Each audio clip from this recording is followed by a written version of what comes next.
जवळजवळ 99% लोकांकडून नकळतपणे या दोन चुका होतात आणि या दोन चुकांमुळेच तुमचा घट दाटसर, हिरवागार, टवटवीत आणि उंच उगवत नाही। या दोन चुकांमुळे तुमच्या घटाची सुरुवातीला चांगली वाढ होते आणि नंतर त्याची वाढच होत नाही। तो घट पिवळा पडू लागतो किंवा तुमच्या धान्याला कोंबच फुटत नाहीत किंवा धान्य पिवळं पडतं, थोडंफार विरळ विरळ उगवतं आणि ते पण नंतर पिवळं पडतं किंवा तुमच्या घटाला बुरशी येते। अशा समस्या होतात आणि घटस्थापना म्हटलं की घट चांगला उगवण्याला आपल्याकडे खूप जास्त महत्त्व आहे।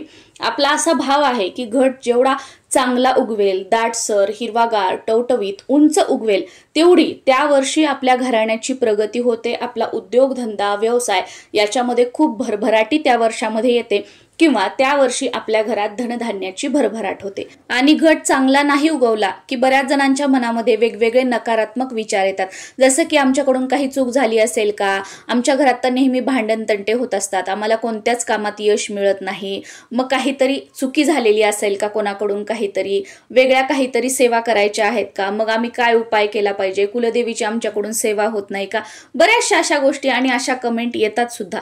तर बघा, असं काहीही नाही। घट चांगला उगवणे आणि घट चांगला न उगवणे याच्यामध्ये शुभ अशुभ असं काहीही नाहीये। घट चांगला उगवण्याचं किंवा चांगला न उगवण्याचं खरं कारण असं आहे की पूर्वी आपले शेतकरी बंधू त्यांच्या रानातली, शेतातली माती घटस्थापना करताना जेव्हा आपण धान्य पेरण्यासाठी वापरतो तर त्या मातीला माती न म्हणता वावरी किंवा वेदिका म्हटलं जातं। त्यामुळे या व्हिडिओमध्ये माझ्या तोंडून तुम्हाला वावरी वावरी असा शब्द ऐकायला मिळेल। वावरी म्हणजे दुसरं काहीतरी वेगळं आहे का असं कन्फ्यूज होऊ नका। वावरी म्हणजे माती। रानातल्या वावरीमध्ये धान्य पेरायचे आणि नवरात्रीच्या 9 दिवसात ते धान्य जर चांगले उगवले, टवटवीत, हिरवेगार, उंच उगवले तर यंदा त्यांच्या रानामध्ये चांगलं धान्य उगवणार आहे असा ते अंदाज बांधायचे, अंदाज लावायचे, कारण ती वावरी सुपीक असायची म्हणून ते धान्य चांगलं उगवलं। आणि ज्या वर्षी धान्य चांगलं उगवलं नाही त्या वर्षी ते समजायचे की आपल्या रानातली सुपीकता कमी झालेली आहे, या वर्षी आपलं धान्य चांगलं उगवणार नाहीये। त्याच्यामुळे आपलं घटातील धान्य चांगलं उगवणं, दाटसर उगवणं, हिरवगार, उंच उंच उगवणं हे सर्व काही त्या वावरीच्या सुपीकतेवर, ती किती सुपीक आहे वावरी याच्यावर अवलंबून असतं। आणि बऱ्याचशा गोष्टी आपण किती पाणी त्या घटाला टाकतो, कसं टाकतो, ते धान्य कसं पेरतो, या गोष्टींवर सुद्धा आपलं धान्य कसं उगवणार हे अवलंबून असतं। चला तर मग तुम्हाला प्रत्यक्ष दाखवते घटस्थापना करताना धान्य कसं पेरायचं जेणेकरून ते दाटसर, उंच उंच, हिरवगार आणि टवटवीत उगवेल।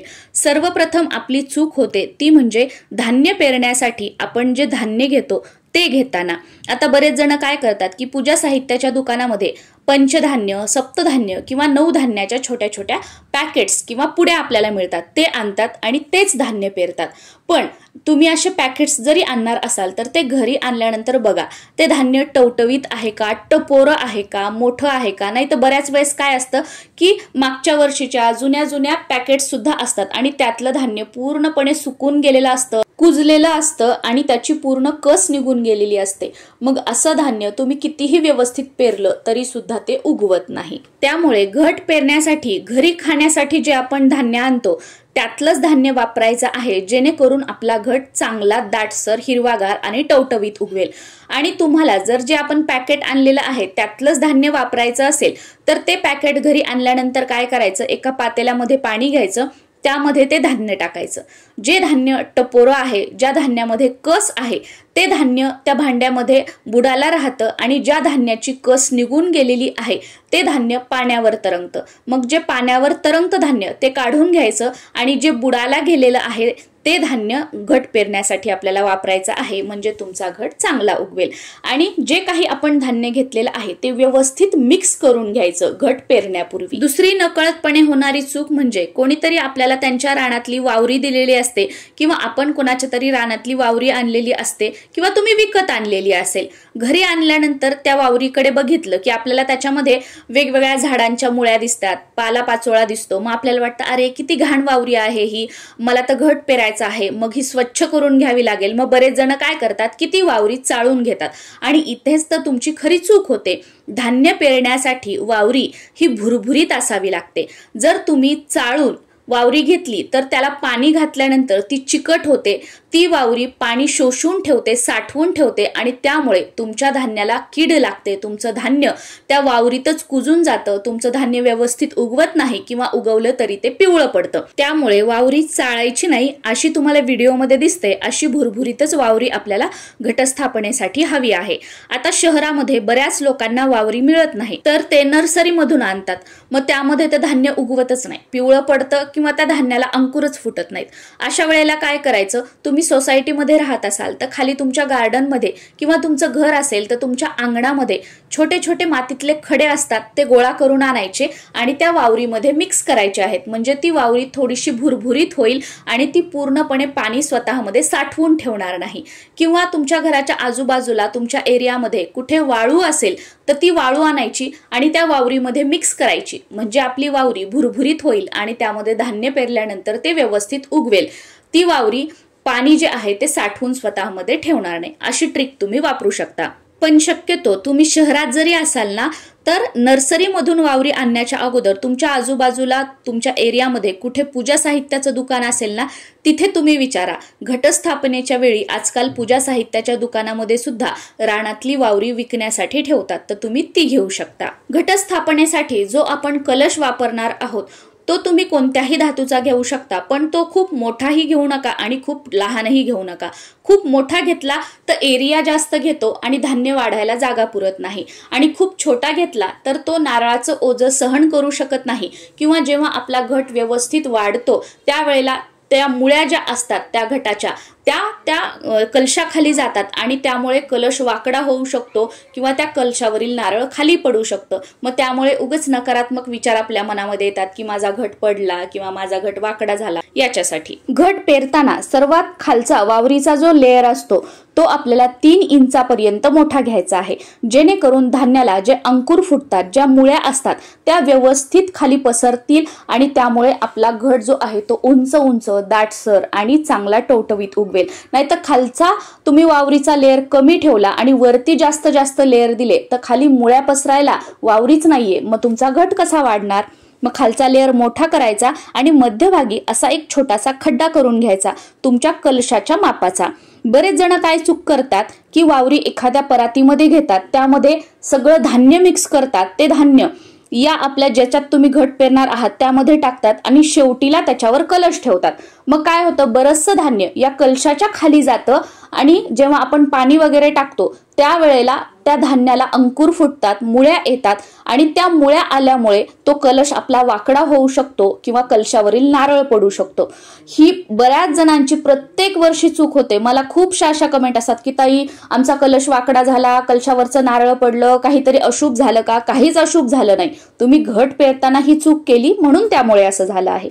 जर सुरुवातीलाच आपण मध्यभागी खड्डा केला, त्यामध्ये धान्य टाकलं नाही, डायरेक्ट त्याच्यामध्ये कलश ठेवला आणि बाजूने धान्य पेरलं तर मग त्याच्या खाली ज्या मुळ्या वगैरे असतात त्या जात नाही आणि आपला कलश वाकडा होत नाही किंवा त्यावरचं नारळ पडत नाही। आणि वावरीवर धान्य पेरताना हलक्या हाताने ते धान्य टाकायचं आहे, खूप जवळ दाटसर टाकायचं नाही। मी जवळ टाकलं म्हणजे माझा घट दाटसर उगवेल असं काहीही नसतं। हलक्या हाताने फक्त ते धान्य चहू बाजूने आपल्याला स्प्रेड करायचं आहे। त्यानंतर मग दुसरा वावरीचा लेयर एक टाकायचा आहे, तो पण हलक्या हाताने टाकायचा आहे आणि विरळ टाकायचा आहे। खूप दाटसर वावरीचा लेयर टाकायचा नाही आणि हाताने त्या लेयरला दाबायचं नाही। बरेच जण काय करतात की वावरीचा लेयर टाकतात आणि हाताने ते दाबतात, म्हणजे धान्य जे आहे ते मातीमध्ये रुजल्या जाईल आणि मग आपलं धान्य चांगलं उगवेल, तर असं अजिबात करायचं नाहीये। बघा मी दुसरा हा लेयर कसा हलक्या हाताने टाकत आहे वावरीचा, तर याप्रमाणे तुम्हाला टाकायचा आहे। आणि हा दुसरा लेयर टाकून झाल्यावर परत आपल्याला हलक्या हाताने अजून एकदा जे धान्य आहे ते स्प्रेड करायचं आहे। त्या धान्याला दाबायचं नाहीये किंवा त्या वावरीला सुद्धा दाबायचं नाहीये। कुठे कमी धान्य पडतंय, कुठे जास्त धान्य पडतंय असा सुद्धा विचार करायचा नाही। हलक्या हाताने जिथे जिथे धान्य पडेल तिथे पडू द्यायचं आहे आणि त्यानंतर परत एक आपल्याला वावरीचा लेयर द्यायचा आहे आणि तो सुद्धा अगदी विरळ वावरीचा लेयर द्यायचा आहे। खूप दाटसर वावरी टाकून घ्यायची नाहीये। या प्रकारे 3 लेयर मध्ये घट पेरून घ्यायचा आहे। इथे तुम्ही बघू शकता कलशाच्या खाली कोणतंही धान्य नाहीये आणि व्यवस्थित खाली तो कलश बसलेला आहे, त्याला जागा झालेली आहे। ज्यामुळे हा कलश वाकडा होणार नाही, त्यावरचं नारळ पडणार नाही किंवा कलश सुद्धा आपला लुडकणार नाही. कारण बऱ्याच वेळेला काय होतं, धान्य जेव्हा आपलं हिरवगार टवटवीत उंच उगवतं त्यावेळेला कलश वाकडा होण्याचा प्रॉब्लेम येतो. आता जे धान्य आपण पेरलेलं आहे, एखादा ग्लास घ्यायचा, वाटी घ्यायची किंवा कप घ्यायचा आणि त्याने पाणी डायरेक्ट त्या वावरीमध्ये ओतायचं, असं अजिबात करायचं नाही. यामुळे सुद्धा तुमचा घट पिवळा पडू शकतो किंवा आतमध्ये तुमच्या धान्याला बुरशी येऊ शकते, तुमचं धान्य कुजू शकतं, मग धान्य काही उगवत नाही. मग यासाठी काय करायचं, असं हातामध्ये थोडं थोडं पाणी घ्यायचं आणि ते या वावरीवर कलशाच्या चहू बाजूने आपल्याला स्प्रिंकल करायचं आहे. हाताने जर तुम्हाला जमलं नाही तर असं एखादं फूल घ्यायचं, झेंडूचं वगैरे किंवा कोणतंही, ते फूल पाण्यामध्ये बुडवायचं आणि असं चहू बाजूने त्या फुलाने आपल्याला पाणी त्या धान्यावर स्प्रिंकल करायचं आहे. रोज फक्त एकच वेळा करायचं. सकाळी पाणी शिंपडलंय, मग रात्री ती वावरी कोरडी दिसती, चला मग अजून पाणी टाकू का, तर असं नाही करायचं. पाणी जास्त झाल्यानंतर सुद्धा घट व्यवस्थित वाढत नाही. मी तुमच्यासोबत नवरात्रीमध्ये 9 दिवस घटाला आपण ज्या माळी चढवतो तर त्या माळी घरच्या घरी कशा बनवायच्या, कारण या माळी बनवण्यासाठी सुईचा वापर करायचा नसतो. या सगळ्या माळी ज्या असतात त्या गाठीने बनवायच्या असतात. तर सगळ्या माळी मी तुम्हाला बनवून दाखवलेल्या आहेत. तो व्हिडिओ आपल्या चॅनलवर अपलोड झालेला आहे, तो तुम्ही बघू शकता. आणि त्या प्रकारे नवरात्रीचे 9 दिवस घरच्या घरी तुम्ही आपल्या घटासाठी माळ तयार करू शकता. घट चांगला न उगवण्याचं हे सुद्धा एक कारण असू शकतं. ते म्हणजे ज्या रूममध्ये, ज्या खोलीमध्ये तुम्ही घटस्थापना केलेली आहे त्या खोलीमध्ये अजिबातच सूर्यप्रकाश येत नसेल, भले सूर्याची किरण नाही आली तरी सूर्यप्रकाश तरी यायला हवा. कारण अंधाऱ्या रूममध्ये घट व्यवस्थित आणि चांगला उगवत नाही. अंधाऱ्या रूममध्ये घट असेल तर त्याला बुरशी येते किंवा तो घट पिवळा पडतो किंवा बऱ्याच वेळेला त्या धान्याला अंकुरच फुटत नाहीत. मग तुम्ही काय करू शकता की ज्या रूममध्ये घटस्थापना केलेली आहे दिवसभर त्या रूममध्ये जर खिडकी असेल तर पडदा उघडा करून ठेवायचा, दरवाजा असेल तर तो उघडून ठेवायचा, म्हणजे त्या घरामध्ये बाहेरची हवा खेळती राहील आणि सूर्यप्रकाश सुद्धा आपल्या घरामध्ये येईल. सर्वात महत्वाची आणि शेवटची टीप, घट पेरताना कधीही नकारात्मक विचार डोक्यामध्ये ठेवायचे नाही.